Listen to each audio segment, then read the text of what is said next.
I'm Matt McClure, and this is Currents.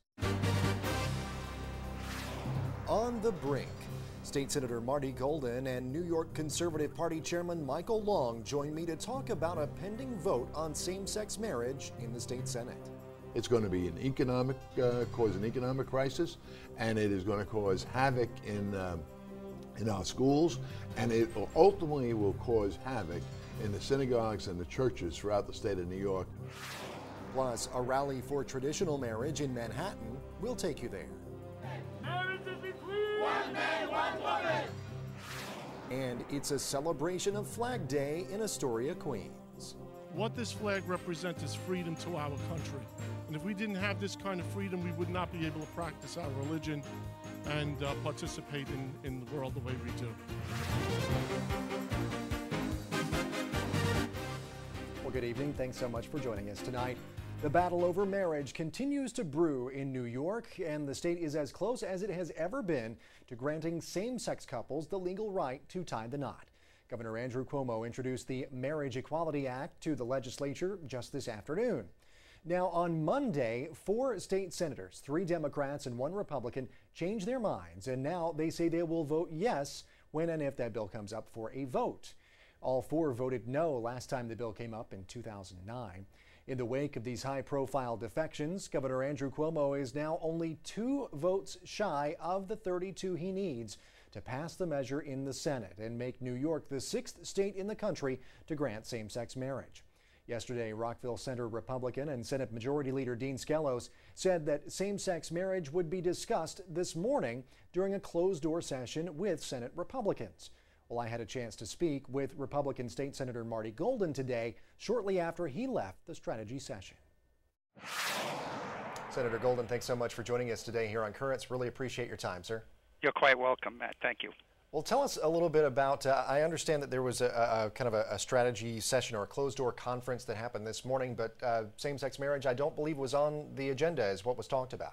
No, it was not, but it will be on the agenda either later today or tomorrow morning. Okay, great. All right. Well, where do you see things that stand right now? I mean, I think a lot of people were probably surprised by developments yesterday when you had 3 Democratic state senators changing their votes and 1 Republican as well, Senator Jim Alesi changing his vote. Where do you see things standing right now on the issue of same-sex marriage? Well, the way it stands right now, I believe that same-sex marriage will become a law here in the state of New York over the next several days. It will be passed and the governor will sign it. May not be in effect before, say, August 1st or September 1st, but I do believe that it's heading in that direction. The fall of the 3 Democratic senators and I believe the fall of Alesi, Senator Alesi, and I believe there are some other senators that are willing to go out there and take a vote that would change the definition of marriage here in the state of New York. And as we all know, the state of New York is the premier empire state of this great nation. So goes New York, so goes this nation. And it's really a shame that we're even having this vote and the dire consequences that are going on here in the state and in the country when it comes to jobs, spending, taxes, and the family. So I think this is just a bad, wrong-headed decision to move this bill forward. You know, some people might say that, you know, well, it might even contribute to the economy here in New York, people traveling to the state to get married.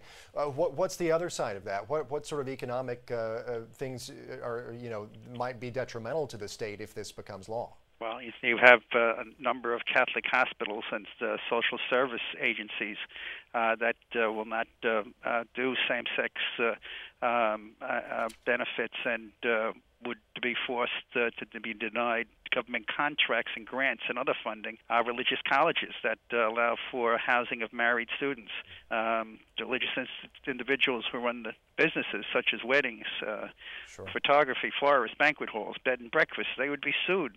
Public accommodation laws for refusing to offer the services. The Knights of Columbus's and halls could be fraternal organizations that oppose same-sex marriages in government that would be denied or do these in government facilities families would be denied access and leases. The fallout from this is astronomical and hasn't been well thought out. And the dollar repercussion for the state of New York could be monumental. Sure, and a little bit later on we're going to be talking to someone that you know very well, the State Conservative Party Chair Mike Long. You know, if Dean Skelos brings this to the Senate floor, as you believe he will, what could potentially happen to the Republican Party in the state of New York, especially if people like Long are you know, going to make good on their threat to no longer support politicians who support same-sex marriage? Well, it was a magnificent move to be able to pit the Republican Party against the Conservative Party in the state of New York, when what we should be as allies and friends and organizing to change the direction of this great state in its downward spiral. And the only way you could do that is by having a conservative approach, not only in a financial conservative approach, but also a social financial approach to what the people really care about. They care about jobs. They care about their children, about getting good education. They care about their communities, and they want to know how they're going to be able to pay their rent and their mortgages and stay and live in this great state. They don't want to hear about these social issues and force these social issues down their throats. And I think there is going to be, considerable fallout from this. If people think that next year, a year and a half from now, that people are going to forget about this, I think they're very much mistaken. Very quickly here, Senator, you know, some names that people are looking at as swing votes now, Bell, McDonald, Salon. Do you have any sense of how those three will vote? I do not. I had a conversation with Mr. Ball, and Mr. Ball Senator Ball indicated to me that he would not be voting for it. But you know, this is a very fluid situation. There are negotiations going on. The governor's holding negotiations. And it's to say the least, a exasperating past couple of days, and it's going to, I guess, come to a head probably tomorrow or Thursday. All right, State Senator Marty Golden of Brooklyn, thank you so much for taking a few minutes to talk to us. Really appreciate it, sir. Thank you very much. Thanks. Well, stay tuned. We'll continue our coverage of this developing story with New York State Conservative Party Chairman Michael Long. He'll join me next. Welcome back. Well, so far there's been one notable defection from the Republican voting bloc against same-sex marriage. Rochester Republican State Senator James Alesi. Now, he voted against same-sex marriage 2 years ago, but he's now saying he will vote yes to grant same-sex couples the right to marry in New York. Senator Alesi's bombshell announcement, along with those of 3 Senate Democrats who also changed their no votes to yeses, put the Marriage Equality Act a few votes closer to victory. But since his announcement, Senator Alesi has not only had to answer his critics, but he's also had to consider if he may have committed the equivalent of political suicide. I will be an emissary at some point in the future to show that if, in fact, we do pass marriage equality in New York State, that you can hopefully survive a re-election bid. Now, that might invite those people that want to unelect me to become more energized, but I also think that invites people that believe in freedom and equality in this country to become energized on my behalf. Now the question is it just wishful thinking on Senator Alesi's part that the assistance of his present and future supporters will outweigh the possible retribution of his detractors?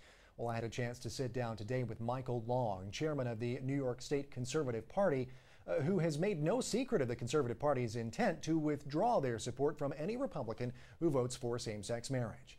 I had a chance to speak to Long about Alesi and the future of marriage in New York. Mr. Long, thanks so much for being here today. My pleasure to be here. Thank you, Matt. Really appreciate it. It is a busy couple of days, and I'm sure will be a busy rest of the week in Albany as they try to kind of wrap up the session. And same-sex marriage has sort of come to the forefront here really in the past couple of days with 3 Democrats, of course, yesterday changing their votes from previous votes against same-sex marriage, now going to vote in favor of it. Also, State Senator Alesi as well, switching his vote, and he is a Republican. What could Alesi and other Republicans expect, at least as far as from the Conservative Party in New York? Well, Senator Alesi met with my county leader only last week. and made a commitment to him that there was no problem. He was going to vote to preserve traditional marriage. The last conversation I had with Senator Lisi on this topic, he told me I had nothing to worry about. So evidently Senator Lisi has lacks the fortitude and is one who I can't trust now, because he gave us all indications that he was going to preserve traditional marriage, and he's made this switch. I don't know what's in it for him, but he's not doing this for that. He voted last year to preserve traditional marriage. Now this year, because of the political pressures, he seems to be folding under that pressure. I don't think people elect legislators to fold on the political pressure. I think they elect them to stand up, to vote for the things they supposedly believed in, or maybe he never believed in traditional marriage. I don't know. What has led to these sort of, I guess, for lack of a better term, flip-flops on the issue? Cuomo started this with during his campaign, telling the world that one of the promises he was going to give to the gay rights community was to bring about same-sex marriage. I think the governor's making a huge mistake. When you ask people up and down the state of New York how important this issue is, less than 8% of the people say this issue is important. We should be doing other things in Albany. Mandate relief, property tax relief, there's so many things that should be done, but evidently Andrew Cuomo was trying to reappeal to his liberal base by promoting this. And I think legislators are under the false impression that this is a popular issue. Yet every place in the country where this has been on the ballot, including California, just as liberal as New York, the citizens have voted down same-sex marriage. I believe a Gallup poll is showing that the majority of the American people now, the country as a whole, supporting same-sex marriage. Might not be high on the priority list, but there's a kind of a turning of the tide. What do you think about that? And even in New York State as well, it's over 55%. The polls show the same thing in New York State, right. And you're absolutely right. But you know what I think that is, and I think people want everybody to have the freedom they're entitled to have. I think most people really don't care what other people lifestyles they live.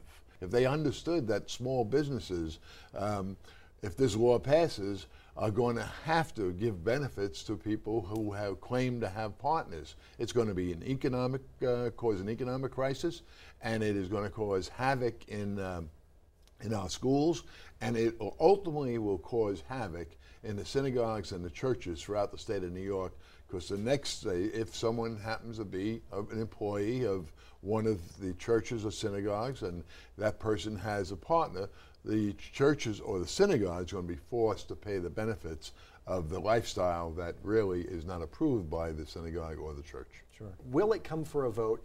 And if it comes for a vote, do you think it will pass? Well, my hope, naturally, it doesn't come to a vote, okay? I'm not going to stand in the way to stop a vote, but Senator Skelos said that he would bring it to a vote if his conference wanted it. Right. So if there are 2 members that want this vote, that's not the majority of the conference. I say very clearly, let's say there's 2 members, that Senator Lisi, maybe he's all alone. He wants to have a vote on same-sex marriage. Well, in fact, I think that's a real bad mistake by Senator Skelos, and he shouldn't do that. Conservative Party provided the margin of victory for the Senate to be back in power, meaning the conservative Republican Senate. Every one of those legislators, including Senator Lisi, accepted the Conservative Party endorsement, knowing full well that traditional marriage was one of the most important issues for the Conservative Party, and that when they accepted our endorsement, they made a commitment to defend traditional marriage. If they break that commitment, they have broken their word, they have not told us the truth, and therefore they are not fit to have our endorsement in future elections. All right, Michael Long, Conservative Party Chairman of the State of New York. Thank you so much, sir. Thank you very much. Very much appreciated. Thank you. And a new detail to add to the same-sex marriage story now. Republican Senator Roy McDonald of Saratoga becoming the second Republican to break ranks to back the marriage equality bill, bringing the Senate 1 vote away from passing the act. And we'll keep you posted as the story develops. Well, stay with us. New York is not the only state where the debate on same-sex nuptials is being hotly debated. That story, plus the rest of the day's headlines, next.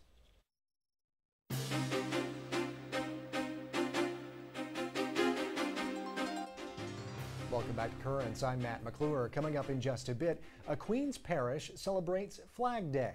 But first, let's have a look at today's headlines. Well, with pressure mounting to bring the bill to legalize same-sex marriage to a vote in Albany, opponents and supporters of the Marriage Equality Act held dueling rallies outside City Hall. We are here to send a rebuttal to Mayor Bloomberg and Governor Cuomo for their efforts to pressure the State Assembly and the State Senate to pass a bill legalizing same-sex marriage.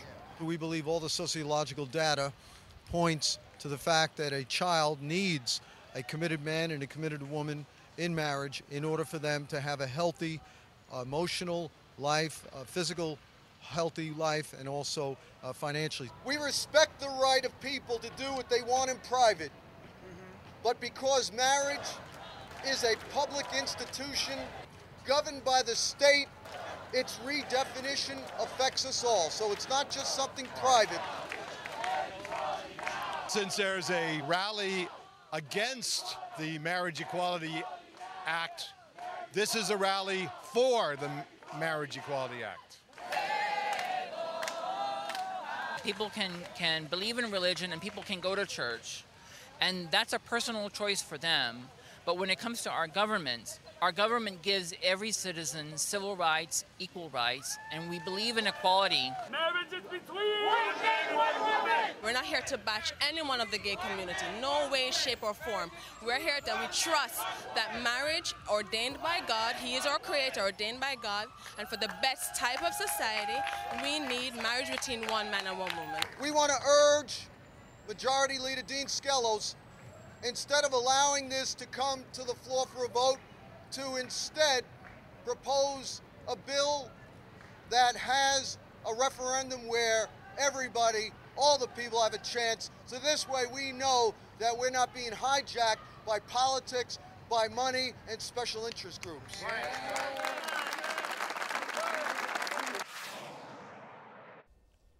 And the two bishops of New York City also spoke out today on the issue. Brooklyn Bishop Nicholas DiMarzio releasing a statement. In it, he said that the three local senators who have decided to vote yes, Joseph Adabo, Shirley Huntley, and Carl Kruger, have, quote, ignored their constituents and preferred the counsel of powerful and well-funded elites, end quote. The bishop also cited Senate Majority Leader Dean Skelos, who is responsible for bringing the bill up for a vote in the Senate. Bishop DiMarzio said that we are, quote, tampering with nothing less than the laws of God himself, end quote.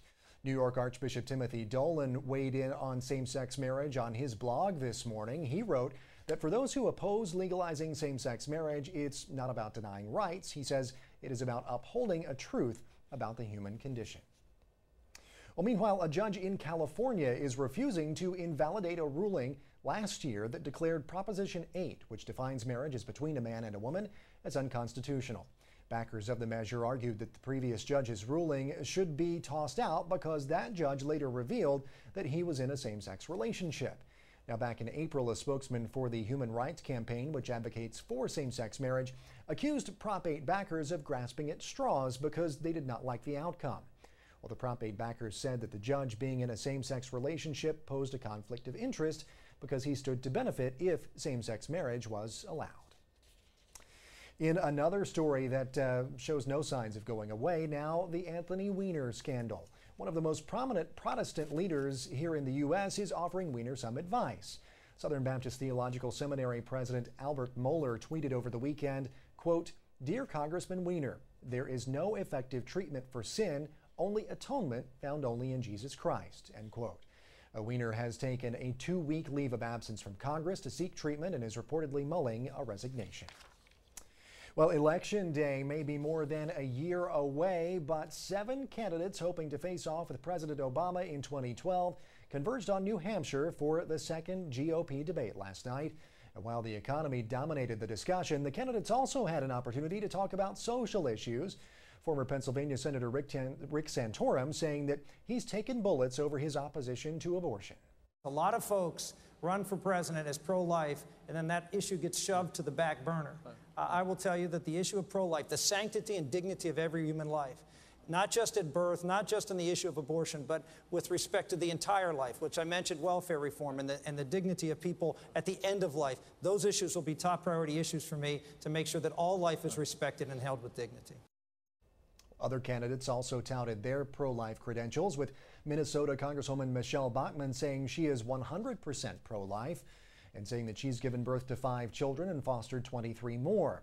None of the candidates supported same-sex marriage, with most favoring a constitutional amendment defining marriage as between a man and a woman. Well, stay with us. There is much more Currents ahead. When we return, celebrating the red, white, and blue in Queens. When I see it flying up above, it means freedom for all of us in this country. And I'm proud that I fought for that flag.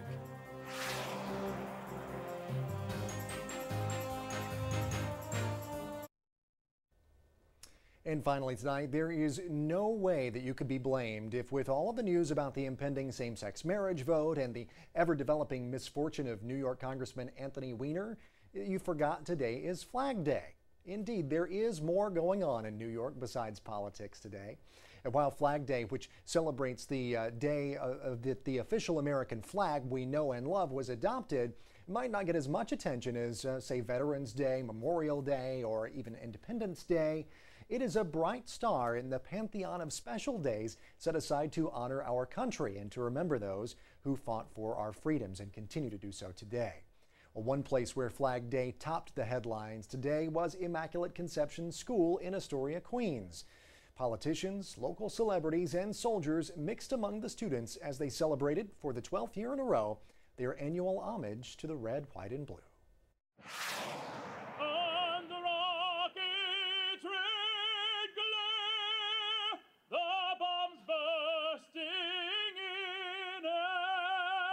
We proceeded in opening the Flag Day ceremony for this year, June 14, 2011, at the Immaculate Conception School yard, with over 200 children here from the elementary school. Also, we have dignitaries from the military. District Attorney Nicola Lois, our guest speaker today. I also invited Councilman Peter Vallone Jr. from our district here in Astoria to raise the flag and help us celebrate our Flag Day ceremony here in Immaculate Conception. I went to this school. I'm just a kid from Immaculate Conception. And this flag shows you that you guys can be anything you want to be. It's a beautiful event. It lets the kids participate by coming forward with their flags, by singing the patriotic songs, writing essays. We also gave a patriotic Pro Patria Award to a Gold Star mom who lost her son in the Iraq War.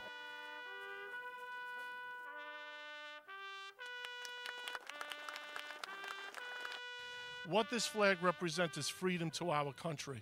And if we didn't have this kind of freedom, we would not be able to practice our religion and participate in the world the way we do.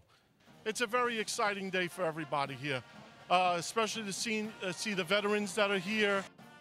I fought in the Battle of the Bulge with the 87th Acorn Division. When I see it flying up above, it means freedom for all of us in this country. And I'm proud that I fought for that flag.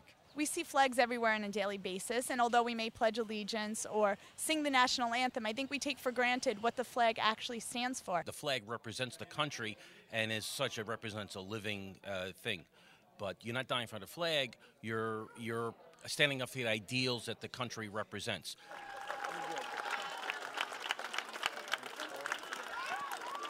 Anytime I see the flag, it always puts me and grounds me that I am an American. And I want to remember that, and I love to hear what, honored people have done for us, and the soldiers, I'll never forget what they've done. And I think this needs to be reinforced, especially in the schools. I'd like to present one flag to our Grand Knight Joe Marino. The United States has been blessed in a way that no other nation, peoples, or empire, anything in history has ever been blessed. These are blessings that God has given us, and they are indeed great blessings. And that's why we should always say with great meaning and fervor Thank God. God bless America.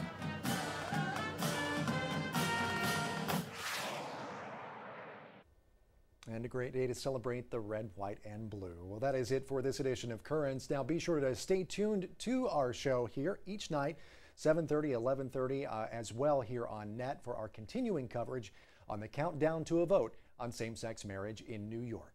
You'll also want to stay tuned to NET right now, because if it is Tuesday night, then you know it's another new episode of NET's foodie favorite, Breaking Bread. It's coming up at 8 right after our show. Always love that food and the fun that they have on Breaking Bread, so stay tuned for that. Well, for all of us here at Currents, I'm Matt McClure. Thanks so much for watching. Have a great night.